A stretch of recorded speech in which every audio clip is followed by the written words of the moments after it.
एक सुबह सावित्री देवी रसोई में चाय बना रही थी। चाय के साथ ही घर के काम का निरीक्षण करना उनकी आदत थी। तभी दोनों बहुएं कविता और सीमा आंगन में आकर बैठ जाती हैं। सीमा, मैं सच में यह सब काम नहीं कर सकती। हर दिन झाड़ू पोछा, बर्तन धोना, खाना बनाना, मुझे यह सब बिल्कुल पसंद नहीं। कविता बहन, यह हमारा कर्तव्य है। शादी के बाद यही जिम्मेदारी हमें निभानी है। घर केवल सुंदर दिखने से नहीं चलता, मेहनत भी चाहिए। मैं गुलाम नहीं हूँ। मैं अपने पति के लिए खाना बनाऊंगी, बाकी सब तुम्हारा काम है। कविता, सीमा, बैठकर बात करो। काम को टालना परिवार में कलह पैदा करता है। माँ, मैं अपने तरीके से जीना चाहती हूँ। रोज का काम मुझे बेवकूफ़ी जैसा लगता है। अगर हम सभी अपने काम नहीं करेंगे तो घर में अराजकता फैल जाएगी। कविता ने नाक सिकोड़ते हुए कहा, आप माँ के अंधेरे में फंसी हैं। मैं अपनी मर्जी से जीऊंगी। अगले हफ्तों में कविता ने हर काम में बहाने बनाना शुरू कर दिया। बर्तन धोना, झाड़ू पोछा, खाना बनाना, सब में आलस से दिखाने लगी। वहीं सीमा सुबह से शाम तक कड़ी मेहनत करती रही। कविता, माँ कहती है कि घर के काम में हाथ बटाओ। ये तुम्हारे लिए अपमान नहीं है। राहुल, मैं तुम्हारी माँ की गुलाम नहीं हूँ। सीमा, तुम थक तो नहीं गई? तुम्हारा काम कोई महत्व नहीं दे रहा। राजीव, घर मेहनत से चलता है। अगर हम काम नहीं करेंगे तो परिवार टूट जाएगा। गांव में बड़ा त्योहार आने वाला था। सावित्री देवी ने तय किया कि इस बार घर की तैयारी सबको मिलकर करनी होगी। इस बार हर कोई घर की सफाई और पूजा में हिस्सा लेगा। कोई बहाना नहीं चलेगा। राहुल, क्या मुझे भी झाड़ू पकड़ना पड़ेगा? ये सब बिल्कुल बेवकूफ़ी है। कविता, माँ ने जो कहा है वही सही है। घर के लिए हमें मिलकर काम करना होगा। त्योहार की तैयारी के दौरान कविता बार बार बहाने बनाती रही। सीमा, क्या मैं सच में झाड़ू पोछा करूं? ये काम मेरे बस का नहीं। कविता बहन, अगर हम सब मिलकर काम करेंगे तो घर जल्दी और अच्छे से तैयार होगा। मैं नहीं करूंगी। मैं बाहर से आई हूँ, पढ़ी लिखी हूँ, मुझे ये सब नहीं करना आता। कविता, घर के काम कोई शिक्षा या शहर का मोहताज नहीं। अगर तुम मेहनत नहीं करोगी तो इसका असर सब पर पड़ेगा। राहुल, तुम्हें भी मदद करनी चाहिए। घर सबका है, अकेले काम करना मुश्किल है। सीमा, तुम सच में बहुत मेहनती हो। कविता को तुम्हारा उदाहरण देखकर कुछ सीखना चाहिए। कविता, माँ ने जो कहा वही सही है। घर के लिए हमें मिलकर काम करना होगा। शायद मैं गलत थी। सीमा कितनी मेहनत कर रही है और मैं बस आराम करती रही। त्योहार के दिन घर सुंदर और साफ सुथरा तैयार हो गया। सावित्री देवी ने सभी को देखा। देखा, मेहनत का फल हमेशा मीठा होता है। सीमा ने घर संभाला और सभी मिलकर काम किया। लेकिन कविता, तुम्हें भी समझना होगा कि मेहनत से ही परिवार में शांति और प्यार रहता है। हाँ माँ, शायद मुझे सच में सीखने की ज़रूरत है। समय आने पर तुम खुद समझोगी कि घर केवल सुंदर दिखने से नहीं चलता, प्यार और मेहनत से चलता है। त्योहार के बाद का दिन घर में सामान्य जैसा दिखने लगता है, लेकिन भीतर का माहौल बदलने लगा।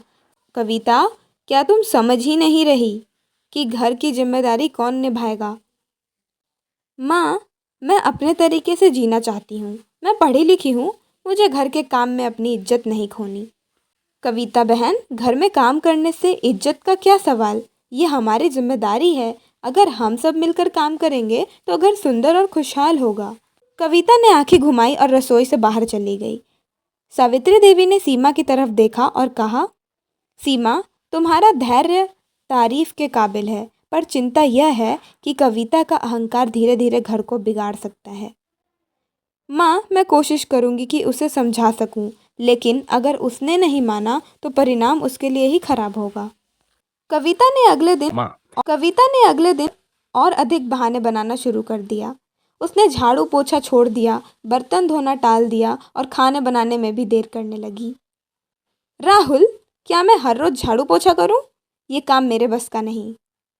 कविता, माँ ने जो कहा वही सही है। घर के लिए हमें मिलकर काम करना होगा। कविता चुप हो गई, लेकिन अंदर से गुस्से में थी। उसने तय किया कि वह सीमा की मेहनत को नीचा दिखाएगी। सीमा ने देखा कि कविता जानबूझकर काम नहीं कर रही है। उसने खुद को और मजबूत रखा और घर का काम जारी रखा। कविता बहन आलसी हो सकती है, पर मैं मेहनत करके घर को खुशहाल बनाऊंगी। समय आने पर उन्हें समझाना ही पड़ेगा। गांव में लोगों को पता चल गया कि घर में दो बहुएं हैं, एक मेहनती और दूसरी आलसी। लोग धीरे धीरे सावित्री देवी के घर में आने लगे और उसकी तारीफ करने लगे। सावित्री देवी, आपका घर कितना सुंदर है, सब साफ सुथरा और व्यवस्थित। शुक्रिया, पर असली मेहनत मेरी बहू सीमा ने की है। सच में सीमा बहन बहुत मेहनती है। कविता को भी सीखने की ज़रूरत है। कविता ने यह सब सुना और अहंकार थोड़ा हिलने लगा। सावित्री देवी ने योजना बनाई कि वह कविता को काम करने के लिए मजबूर करेगी। उन्होंने तय किया कि हर दिन कविता को छोटे मोटे काम सौंपे जाएं, ताकि वह धीरे धीरे घर के काम में रुचि ले। कविता, आज से तुम्हारा काम यह होगा कि रसोई के बर्तन ठीक करना। मैं जानती हूँ यह छोटा काम है, पर यह तुम्हारे लिए पहला कदम है। माँ, यह भी मेरा काम है, मैं इसे भी क्यों करूँ? कविता, अगर तुम आज बर्तन ठीक से रखोगी तो कल तुम्हें और भी जिम्मेदारी दी जाएंगी। कविता ने चुपचाप हाँ कहा। उसने सोचा कि यह छोटा काम करने से कोई बड़ी बात नहीं है। कविता ने बर्तन धोना शुरू किया।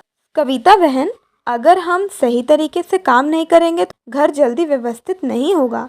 सीमा, मैं बस अपना काम कर रही हूँ, बाकी तुम्हारा काम है। ठीक है, पर याद रखना, मेहनत का फल हमेशा मिलता है।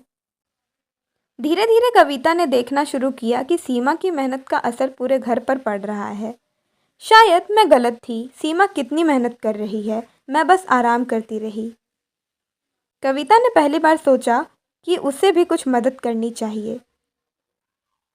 वह रसोई में आई और बर्तन सही तरीके से रखने लगी। कविता बहन, अच्छा किया। अगर हम मिलकर काम करेंगे तो घर सुंदर और खुशहाल होगा। सीमा, तुमने हमेशा मेहनत और संयम से घर संभाला। कविता, तुम्हें समझना चाहिए कि मेहनत से ही घर में शांति और प्यार रहता है। आज तुम्हारा पहला कदम सही दिशा में है। कुछ महीने बीत चुके थे। घर का माहौल अब पहले जैसा नहीं रहा। एक सुबह कविता अकेले बैठी थी। उसने देखा कि सीमा बर्तन धो रही है और सावित्री रसोई में सब्जी काट रही है। राहुल और राजीव खेत की तरफ जा रहे हैं।